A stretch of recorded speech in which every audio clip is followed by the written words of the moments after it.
All right, so today we are diving deep into Florence, Italy. We're going way beyond those picture-perfect postcards and travel brochures. Yeah, we're really trying to capture the authentic traveler's perspective. Like we're sitting at a cafe eavesdropping on all the exciting stories. Exactly. And, there's just so much to uncover, right? We're talking iconic sites, amazing food, navigating those crowds. Oh, and of course, we can't forget about those little local secrets that make you sound like a seasoned Florentine. Oh, absolutely.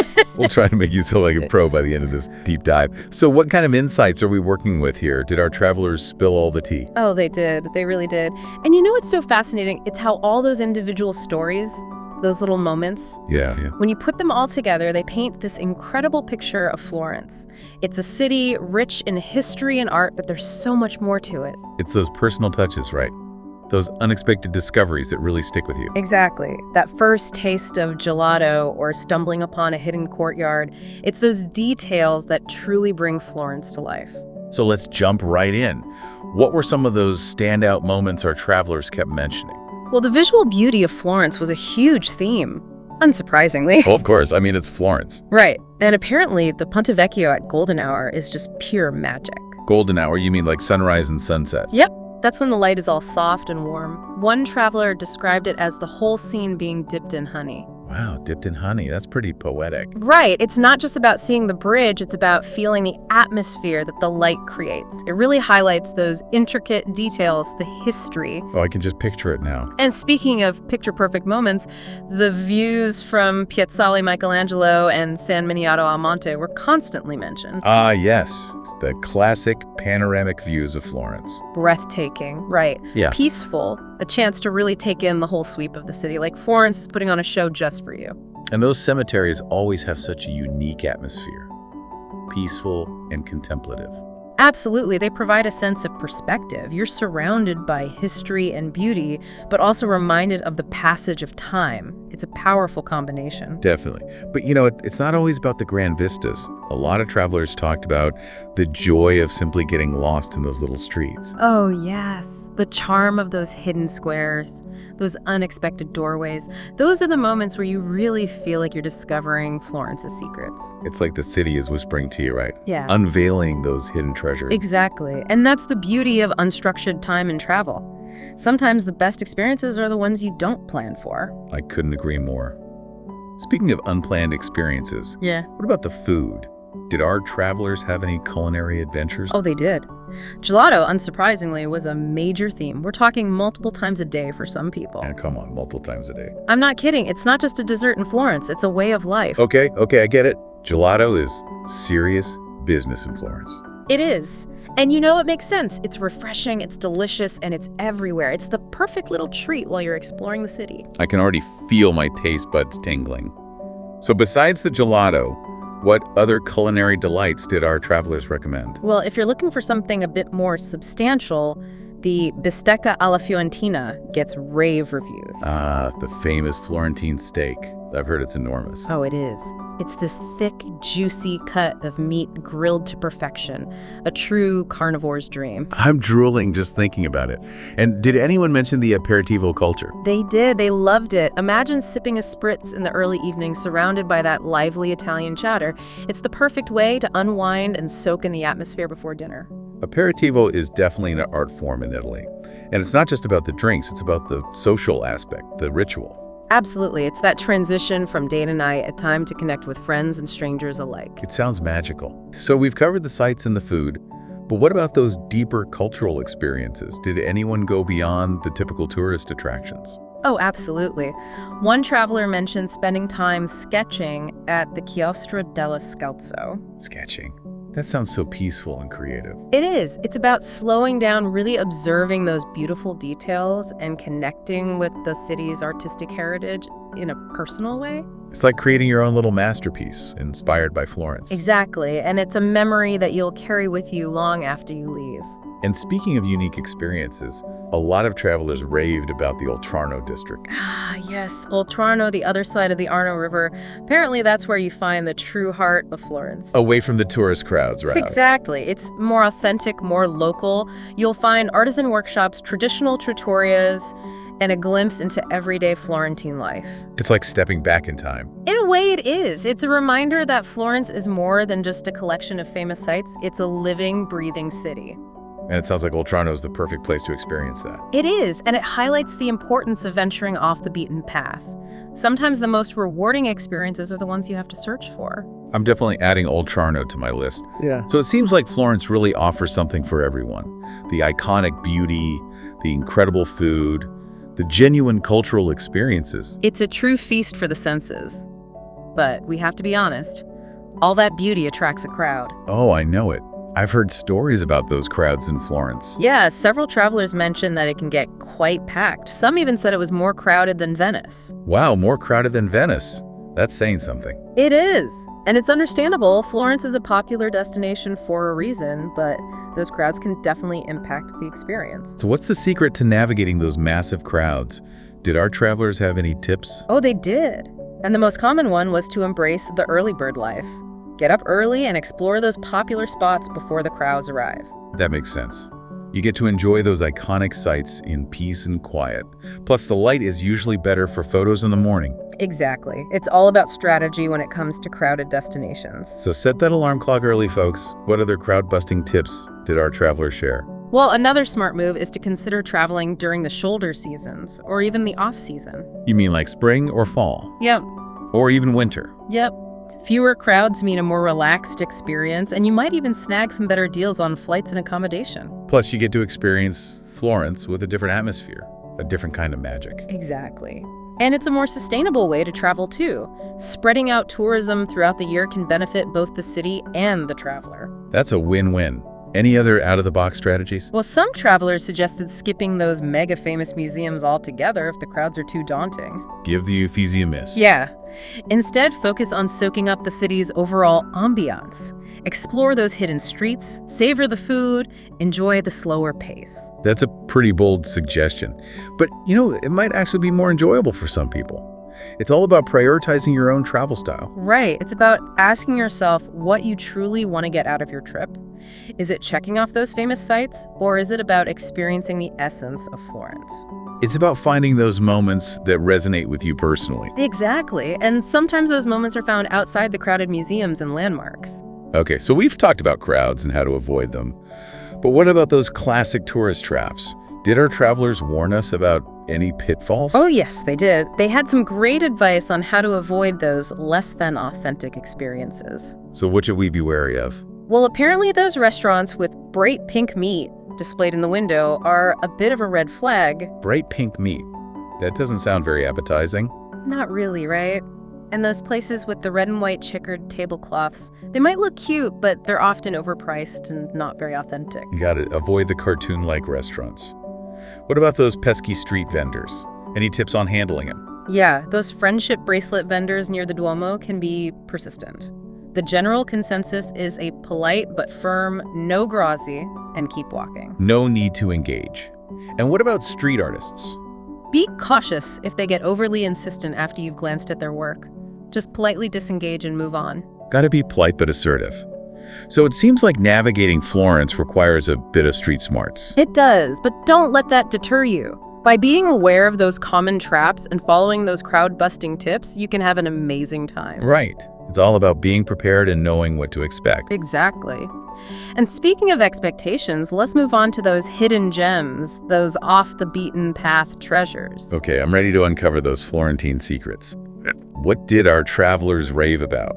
Well, let's start with the museums that don't get as much attention as the Uffizi or the Accademia. The Bargello Museum, for instance. The Bargello. I haven't heard of that one. Well, it's a treasure trove of amazing sculptures. Donatello, Michelangelo, you name it. Wow, and without the massive crowds. Exactly. You can actually take your time and appreciate those masterpieces. That sounds heavenly. What other hidden museum gems did our travelers recommend? Well, the National Archaeological Museum is apparently quite fascinating with a surprisingly diverse collection. And for the science and history buffs out there, the Galileo Museum is a must visit. So there's something for everyone. There is. And they all offer a different perspective on Florence beyond the Renaissance art. Did anyone mention any other off-the-radar palaces or chapels? They did. The Medici Riccardi Palace, specifically the Benozzo Gozzoli Chapel, it's like stepping into a jewel box of vibrant frescoes. Wow, a jewel box of frescoes. I love that description. It is, and it's a smaller, more intimate space compared to some of those other grand palaces. So you can really savor those details. What other hidden treasures did our travelers uncover? Well, there's the Bardini Museum and the Stibbert Museum, both home to unique and diverse collections. Okay, I'm intrigued. What kind of collections are we talking about? Well, the Bardini has a mix of art, decorative objects, and textiles spanning centuries, and the Stibbert Museum is a bit more eclectic with a focus on arms and armor from around the world. Wow, that sounds like quite a contrast. It is, and it just goes to show the variety of experiences you can find in Florence if you're willing to dig a little deeper. I'm starting to realize that Florence is full of surprises. Oh, it is. And we haven't even talked about those tranquil gardens and outdoor spaces. Oh, yes. Let's escape those bustling streets for a moment. Where should we go for some peace and quiet? Well, the Bardini Gardens were highly recommended. They offer stunning panoramic views of the city. And fewer crowds than the Boboli Gardens. Apparently so. Plus, there's a charming little cafe where you can relax and enjoy the scenery. That sounds perfect. Any other secret garden escapes? Yes, the Rose Garden. It's a bit of a hidden gem and especially beautiful at sunset. So romantic. It is, and it's often overlooked by tourists, which makes it even more special. I'm making a note of that one. So we've explored those hidden museums and gardens. What about those local markets? Ah, yes. The markets are a must-visit for experiencing the true heart of Florence. So where should we go for those authentic local flavors? Well, the second floor of the Mercato Centrale is where it's at. The second floor. Yep. Forget the ground floor, which can be a bit touristy. Upstairs is where the locals go for delicious, affordable food. Well, that's a great tip. I'll definitely be heading straight to the second floor. You won't regret it. And if you're looking for a more traditional market experience, the Mercato di Sant'Ambrogio is fantastic. Sounds like a true sensory overload. It is. You'll find fresh produce, local cheeses, cured meats, street food, and so much more. I can't wait to get lost in those market stalls. And of course, we can't forget about Oltrarno again. Ah, yes, Oltrarno. It's a hidden gem in itself. It's the perfect place to discover those artisan workshops and experience that authentic Florentine vibe. Exactly. It's like stepping back in time to a slower, more traditional way of life. Okay, so those are some amazing hidden gems. But did our travelers have any recommendations for more unique and quirky activities? Oh, they did.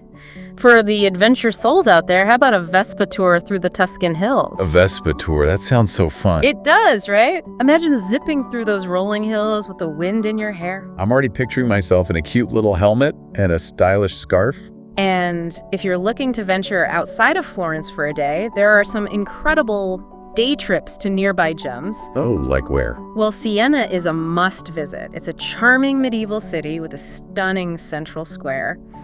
And of course, you can't miss the Leaning Tower of Pisa. I've always wanted to see that tower in person. It's quite a sight. And if you're a wine enthusiast, a day trip to the Chianti region is a must. Ah, yes, Chianti, the land of rolling vineyards and delicious wine. Exactly. You can explore those picturesque wineries, sample the local vintages, and enjoy the beautiful scenery. That's like a perfect day trip. Any other unique activities that stood out? Well, how about a pasta making class? Oh, that's a classic.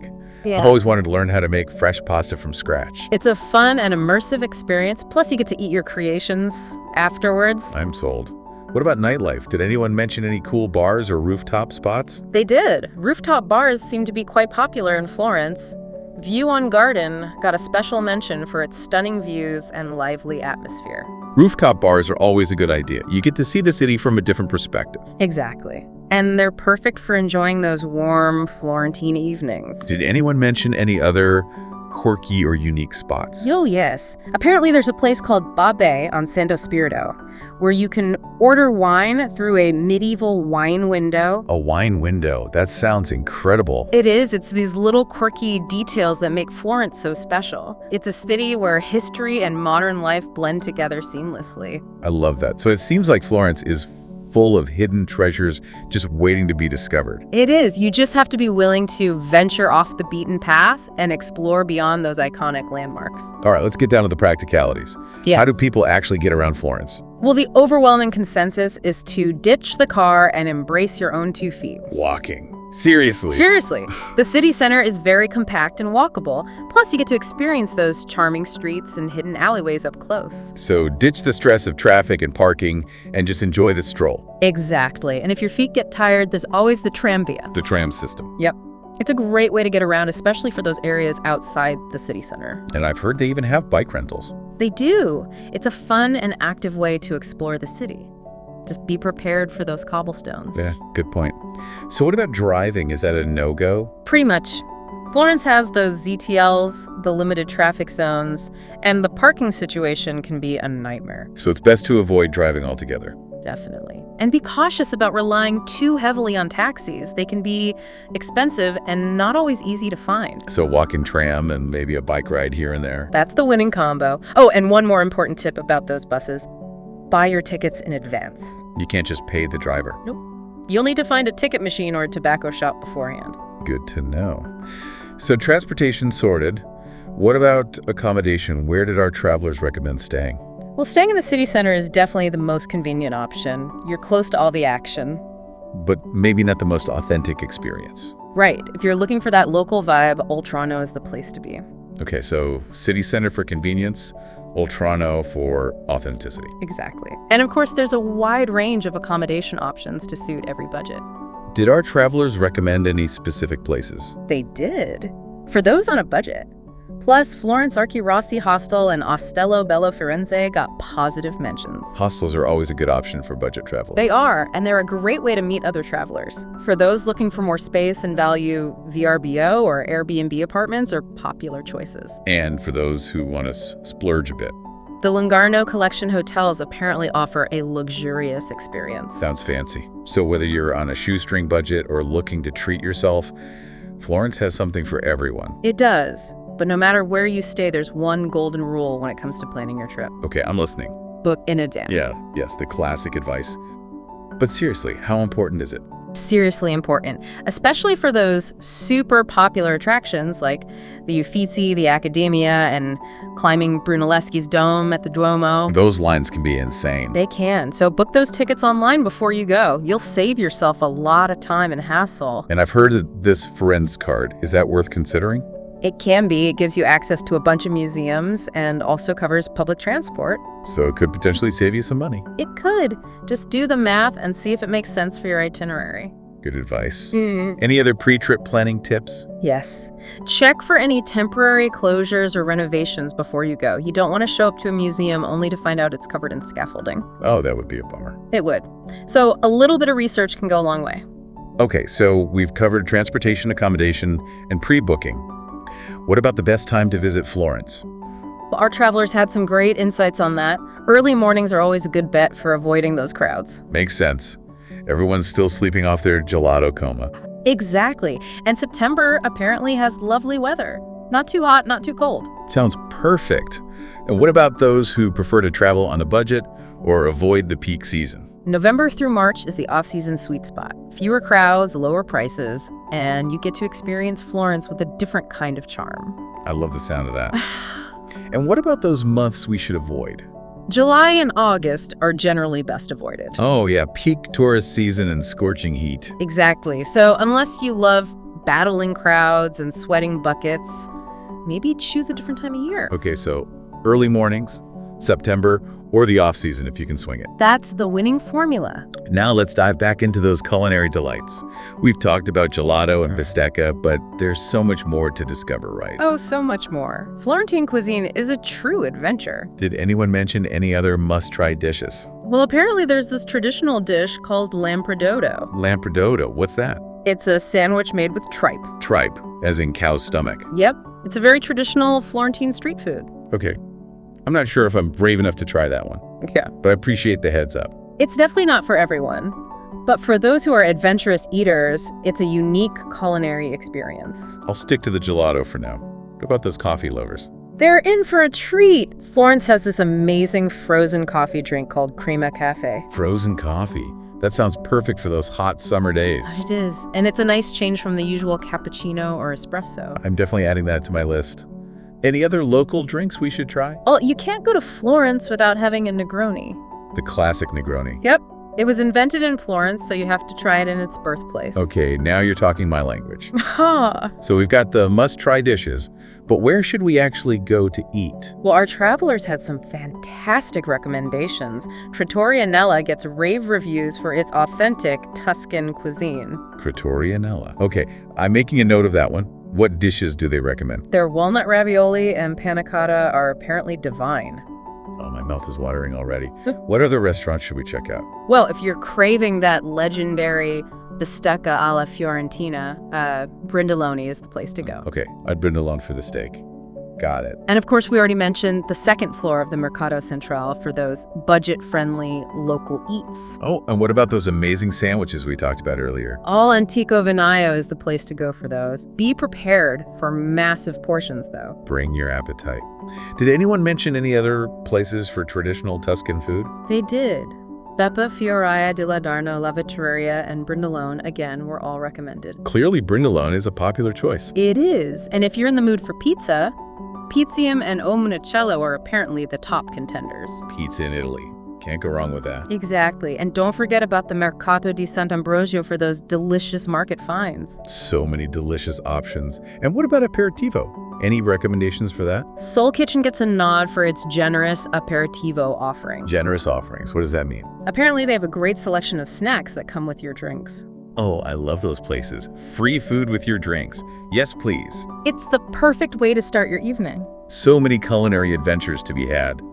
Any final tips on eating like a local? Embrace those local markets. Mercato Central and Sant'Ambrogio are your best bets for fresh ingredients and a true taste of Florence. And don't forget about those aperitivo deals. Absolutely. It's a fun and affordable way to experience the local bar scene. And be adventurous, try new things. Exactly. Step outside your comfort zone and you might just discover your new favorite dish. Okay, so we've covered the sights, the food, the hidden gems, the practicalities. But what about safety? Is Florence a safe city? Generally speaking, yes, Florence is a safe city. But like any tourist destination, it's important to be aware of your surroundings. So what should we be mindful of?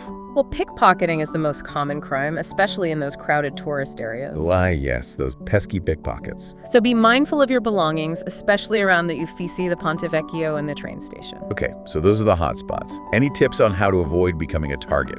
Use a crossbody bag or a money belt. Keep your valuables close to you and be extra vigilant in crowded areas. Basically, just be smart about it. Exactly. And if you see a sudden commotion or distraction, be extra cautious. It could be a tactic used by pickpockets. Okay, so pickpockets are a concern. What about scams? Did our travelers encounter any of those? Unfortunately, yes. Those friendship bracelet vendors can be persistent. Oh yeah, I've heard about those. They just won't take no for an answer. Exactly. So a polite but firm, no crazy, and keep walking is your best defense. And what about those street artists who get a bit aggressive? If you feel pressured or uncomfortable, just walk away. Don't feel obligated to give them money. Absolutely. And be wary of those illegal street vendors selling counterfeit goods. Okay, so avoid those too. Any other scams we should be aware of? Yes, be cautious when using ATMs. Try to stick to those located inside banks. I've heard stories about ATM skimming. It's a real threat. And be wary of anyone approaching you with petitions or asking for donations. Gotta be skeptical of those unsolicited interactions. Exactly. And this one's a bit unsettling, but there have been reports of Airbnb scams where landlords try to take advantage of guests. Oh wow, that's scary. It is. So do your research carefully and be cautious about who has access to your accommodation. So basically, trust your gut and be aware of those red flags. Exactly. And speaking of red flags, what about safety at night? Yeah. Is there anything we should be particularly cautious about after dark? Well, it's best to avoid isolated parks like the Cascine Park at night. Okay, noted. And what about the train station? Be extra aware of your surroundings around the train station at night. Got it. Any other nighttime safety tips? Avoid displaying large amounts of cash or expensive jewelry and stick to well-lit and populated streets. Basically, just use common sense. Exactly. And if you feel uncomfortable or unsafe, trust your instincts and move to a safer area. Safety first. So we've covered those potential risks. But what about interacting with the locals? Any tips on how to be a respectful traveler? Oh, absolutely. Learning a few basic Italian phrases can go a long way. Like what? Simple greetings like ciao, buongiorno, grazie, and prego. Those are easy enough. They are. And they show that you're making an effort to connect with the local culture. And I've heard that dressing modestly is important when visiting churches. It is. Cover your shoulders and knees out of respect. Got it. Any other cultural norms we should be aware of? Be mindful of Italian dining etiquette. Lunch is usually around 1 p.m. and dinner around 8 p.m. Oh, that's later than I'm used to eating dinner. It is. And tipping isn't mandatory, but it's always appreciated for good service. Okay, so be respectful of those dining customs. What about general behavior in public? Avoid being overly loud or boisterous, and be mindful of personal space. So basically just be polite and considerate. Exactly. And remember that cultural norms can differ from your own. So it's important to be observant and adapt accordingly. Right. And while most locals are incredibly welcoming and friendly, it's worth acknowledging that negative experiences can happen anywhere. Unfortunately, that's true. But don't let that deter you from experiencing the warmth and hospitality of the Florentine people. Okay, so be respectful, be mindful, and enjoy those positive interactions. Exactly. And if you do encounter any issues, don't hesitate to seek help from the authorities. Got it. So let's talk about money matters. What kind of budget should we expect for a trip to Florence? Well, it really depends on your travel style. Of course. Yeah. But give us a ballpark range. You could probably get by on around 100 euros a day if you're on a tight budget. Okay, so that's doable. And what about those who want a more comfortable experience? You're probably looking at closer to 200 euros or more per day. So there's quite a range depending on your preferences. Exactly. And accommodation is a big factor. Hostels are the most budget-friendly option, followed by budget hotels and then Airbnbs. And of course, those luxury hotels can get pretty pricey. They can. And food costs can also vary, depending on whether you're eating street food or dining in fancy restaurants. So it's all about making those choices that fit your budget. It is, and those museum and attraction tickets can add up too. Okay, so let's talk about those budget-saving tips. Did our travelers share any secrets? Oh, they did. And the most common one was to travel during the off-season. Ah, yes, the classic budget travel tip. But seriously, how much can you save? Quite a bit. You'll find lower prices on flights, accommodation, and sometimes even tours.